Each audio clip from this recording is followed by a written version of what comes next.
तो इस वीडियो में हम लोग बात करने वाले हैं समास के बारे में। समास होता क्या है? समास दो या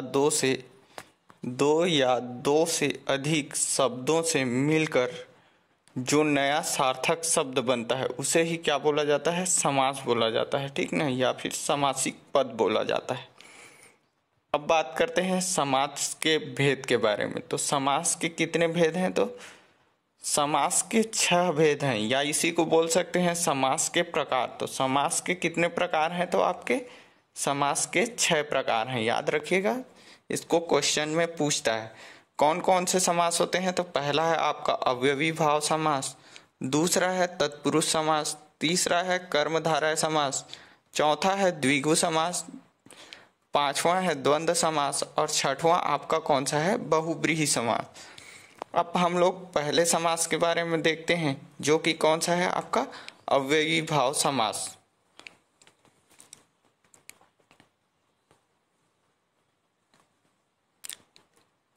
अव्ययी भाव समास, जिस समास का पहला पद अव्यय तथा प्रधान हो।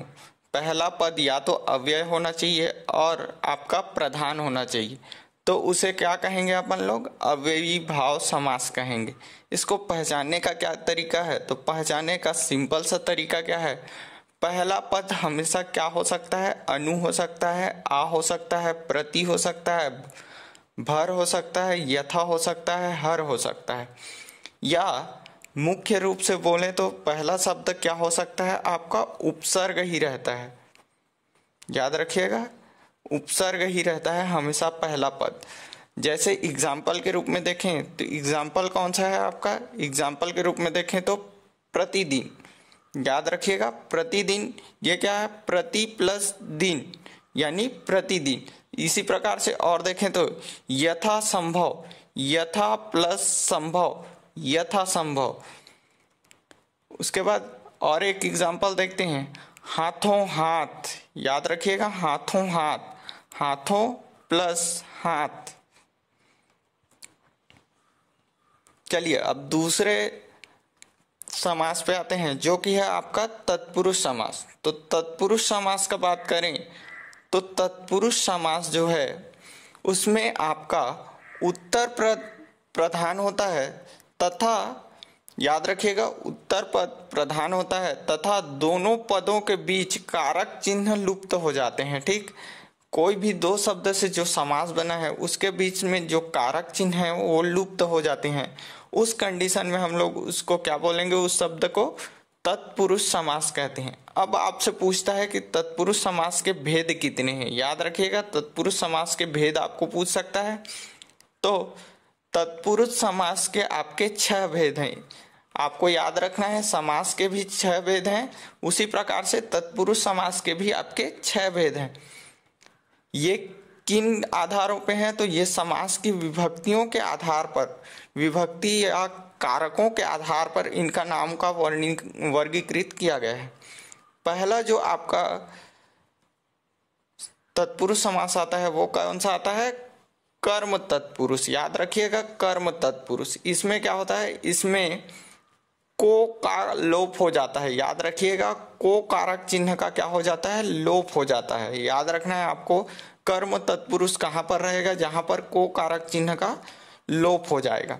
इसका एग्जाम्पल देखते हैं। तो एग्जाम्पल में आपका गगनचुंबी, गगन को चूमने वाला, या फिर यथा प्राप्त, सॉरी यश प्राप्त, यश प्राप्त बोले तो यश को प्राप्त किया हुआ। इसके बाद आता है आपका करण तत्पुरुष, याद रखिएगा कौन सा? करण तत्पुरुष। तो इसमें कारक चिन्ह, याद रखिएगा, इन कारक चिन्हों को आपको याद रखना है। से या फिर के द्वारा, से या के द्वारा का क्या हो जाता है? लोप हो जाता है।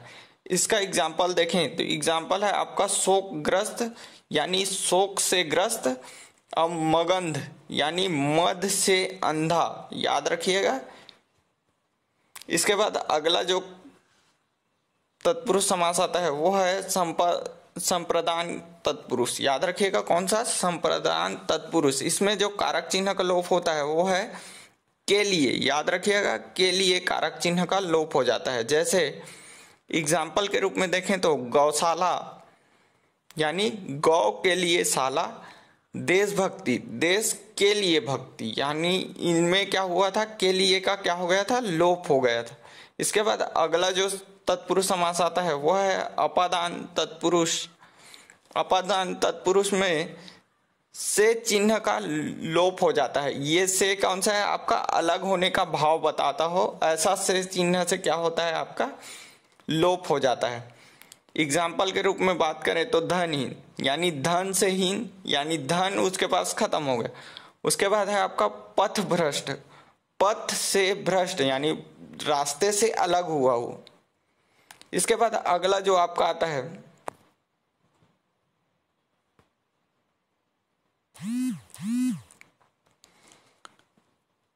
अगला जो तत्पुरुष समास आएगा वो आपका आता है संबंध तत्पुरुष। इसमें कारक चिन्ह कौन कौन सा है, तो याद रखिएगा का, के और की, इन तीनों कारक चिन्हों का लोप हो जाता है। एग्जाम्पल के रूप में देखें तो राजपुत्र, राजा का पुत्र, राजाज्ञा, राजा की आज्ञा। इसके बाद लास्ट जो तत्पुरुष समास में आता है वह है आपका अधिकरण तत्पुरुष। याद रखिएगा अधिकरण तत्पुरुष। इसमें कौन से कारक चिन्ह का लोप होगा, तो में, पर, ये दो कारक चिन्ह हैं जिनका क्या हो जाता है, इसमें लोप हो जाता है।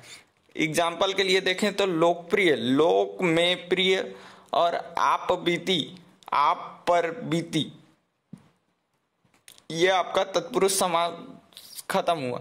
इसके बाद अगला जो आता है, अगला समास हम लोगों का कौन सा है, कर्मधारय समास। याद रखिएगा कौन सा आएगा, कर्मधारय समास।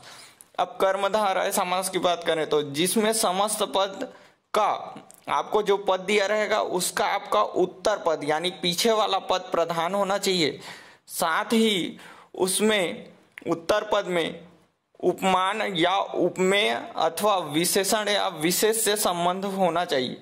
वहां क्या होगा, आपका कर्मधारय समास होगा। पहचान क्या है, तो इसका पहचान है आपको शब्द विग्रह करने पर आए, ठीक ना, है जो आना चाहिए शब्द विग्रह करेंगे तो, ठीक याद रखना है। शब्द विग्रह करेंगे तो है जो या के समान, ये दो शब्द आपके आने चाहिए। है जो या के समान जहां भी रहेगा वहां पर कौन सा समास है, तो कर्मधारय समास है। उदाहरण के रूप में देखें तो चरण कमल, कमल के समान चरण। नीलकंठ, नीला है जो कंठ। चंद्रमुख, चंद्र के समान मुख। इसके बाद अगला जो समास आता है वो आता है आपका द्विगु समास। द्विगु समास का बात करें तो इसमें समस्त पद का पूर्व पद संख्यावाचक विशेषण होता है। याद रखना है आपको, कोई भी शब्द दिया है जिसमें आपको संख्यावाचक मिलता है पूर्व पद, तो वहां पर कौन सा समास होगा, तो द्विगु समास होगा। इसका उदाहरण देखें तो कौन सा है आपका नवरात्र, नवरात्रियों का समूह। पंचमढ़ी, 5 मणियों का समूह। सप्ताह, 7 दिनों का समूह। यानी इसमें आपका पहला पद क्या होना चाहिए, संख्यावाचक होना चाहिए। इसके बाद अगला देखते हैं, अगला जो आता है आपका कौन सा आएगा, द्वंद्व समास। याद रखिएगा कौन सा समास आएगा, द्वंद्व समास। अब इसमें क्या होता है, देखिए आपको याद रखना है, द्वंद्व समास में समस्त पद के दोनों पद प्रधान होते हैं। याद रखना है, ठीक, दोनों पद प्रधान होंगे तथा विग्रह करने पर और या, ठीक ना, याद रखना है, और या अथवा लगता है, ठीक ना, और या अथवा लगता है। पहचान क्या है, तो इसका पहचान है आपका योजक चिन्ह। ठीक, योजक चिन्ह ऐसे रहेगा दो शब्द के बीच में, ठीक ना, दो शब्द के बीच में एक योजक चिन्ह का निशान रहता है। ठीक, इसका एग्जाम्पल देखें तो एग्जाम्पल है नदी नाले, नदी और नाले। पाप पुण्य, पाप और पुण्य। सास ससुर, ये भी इसका एग्जाम्पल है, याद रखेंगे। इसके बाद लास्ट जो अपना आता है वो है आपका बहुब्रीहि समास। याद रखना है कौन सा, बहुब्रीहि समास।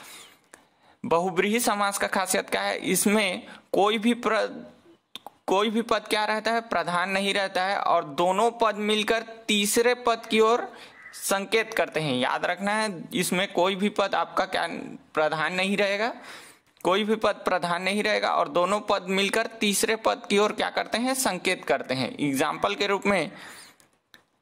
के रूप में बात करें तो लंबोदर, लंबा है उदर जिसका, ठीक ना, लंबा है उदर जिसका, तो इस किनका उदर लंबा है, तो आपको पता होगा गणेश भगवान का उदर क्या होता है, लंबा होता है। उसके बाद है दशानन, 10 हैं आनंद जिसके, तो जिसके सिर 10 सिर हैं, तो ऐसा कौन सा व्यक्ति है, तो रावण, रावण के 10 सिर हैं, ठीक। तो इस प्रकार से बहुव्रीहि समास भी आपका खत्म होता है। तो ये वीडियो यहीं पर खत्म होता है। समास का जितना भी था इतना में आपका कंप्लीट हो जाता है। आप सब लोग इसके एग्जाम्पल और देख सकते हैं और अच्छे तरीके से इसको याद कर सकते हैं। अगर आपको यह वीडियो पसंद आ रहा है तो आप चैनल को सब्सक्राइब कर लीजिएगा। धन्यवाद।